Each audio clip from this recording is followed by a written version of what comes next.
కూతుర్లు ఉన్న వాళ్ళందరూ చేయతడా? మిమ్మల్ని అడగలేదమ్మా, ఇక్కడ అడిగాను. మీరు ధన్యులు, మీరు ధన్యులు. ఎందుకో తెలుసా? మీ పాపను చూసి 6 ఏళ్లైనా 10 ఏళ్లైనా 15 ఏళ్లైనా 25 ఏళ్లైనా 35 ఏళ్లైనా నో ప్రాబ్లం. బుగ్గల మీద చేయి పెట్టి ఎంత అందంగా ఉన్నావమ్మా నువ్వు అని చెప్పు. అది నీ బాధ్యత. నువ్వు చెప్పడం మొదలు పెడితే పక్కనోడు చెప్తే మా నాయన ఎప్పుడో చెప్పాడు అంటది. అర్థమైందా?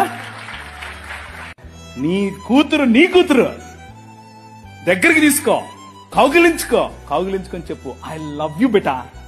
అబ్బా ఎంత అందంగా ఉన్నావే నువ్వు, అచ్చం అలాగే ఉన్నావు, అచ్చం మీ అమ్మలాగున్నావు, అచ్చం మా అమ్మలాగున్నావు. వాళ్ళకి ఎంత అందం తెలుసా? అది ఎంత సంతోషపడతారో తెలుసా? Download ShareChat.